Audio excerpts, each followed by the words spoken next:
इस साल करीब 57 मिलियन लोग अपनी ज़िंदगी को छोड़कर चले जाएंगे और कुदरत का हिस्सा बन जाएंगे और इसे ही हम मौत कहते हैं। इनमें से करीब 2/3 लोग एक ही बीमारी से मरेंगे और वो बीमारी है बुढ़ापा।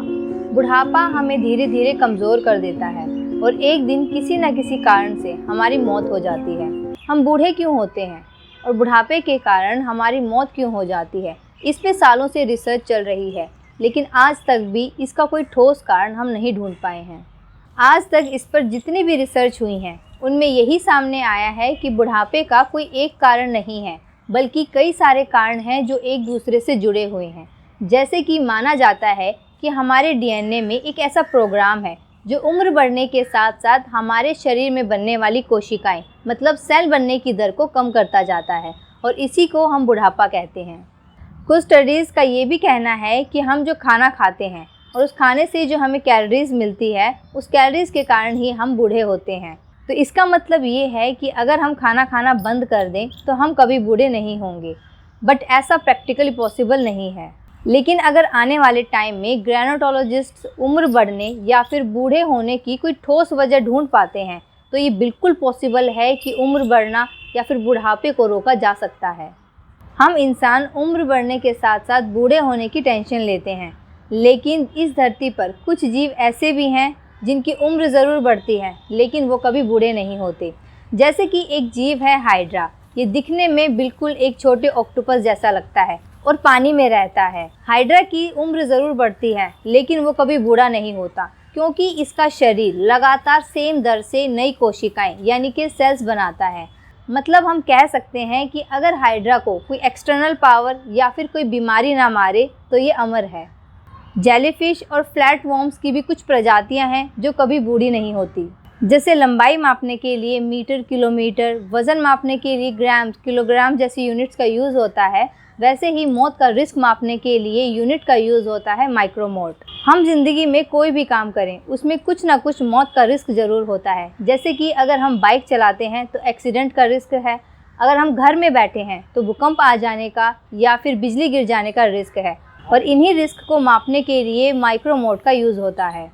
अगर किसी काम को करने में 1 माइक्रोमोट का रिस्क है तो इसका मतलब ये है कि उस काम को करने वाले हर 10 लाख लोगों में से एक इंसान की मौत हो जाती है।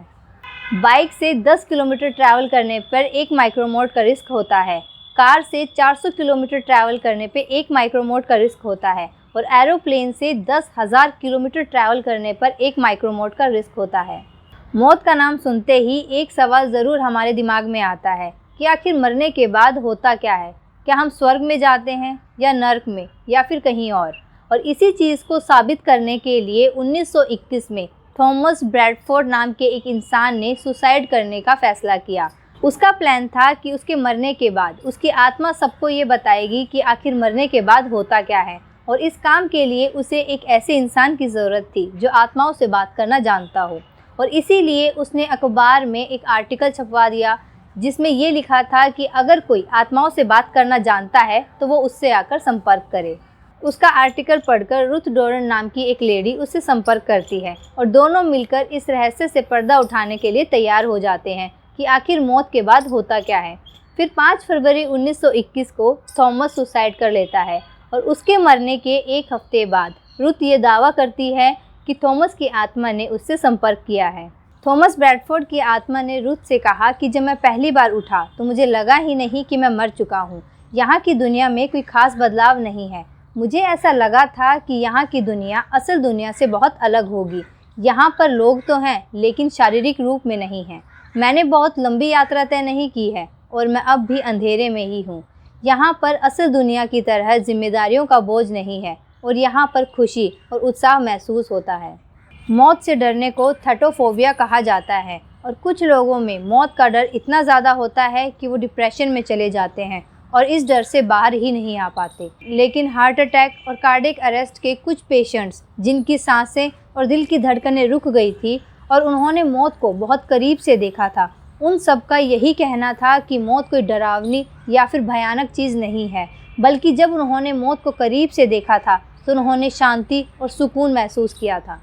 लेकिन यहाँ पर ध्यान देने वाली बात यह है कि अगर किसी इंसान की दिल की धड़कन या सांसें रुक जाती हैं तो उसे मेडिकल टर्म्स में क्लिनिकल डेथ कहा जाता है। और क्लिनिकल डेथ और असल मौत दोनों अलग होते हैं। क्लिनिकल डेथ में भले ही किसी इंसान के दिल की धड़कनें या फिर सांसें रुक जाती हैं, लेकिन दिमाग काम करता रहता है। लेकिन असल मौत में दिमाग भी काम करना बंद कर देता है और ऐसी कंडीशन से आज तक भी कोई वापस नहीं आया है। फ्रेंड्स, मुझे उम्मीद है कि आपको मेरी ये वीडियो पसंद आई होगी, और अगर आपको मेरी ये वीडियो पसंद आई है तो मेरी वीडियो को लाइक और शेयर करके मेरा उत्साह बढ़ाते रहिए। और मुझसे जुड़े रहने के लिए मेरे चैनल को सब्सक्राइब करके बेल आइकन को प्रेस करना ना भूलें। तो मिलते हैं नेक्स्ट वीडियो में। Bye bye.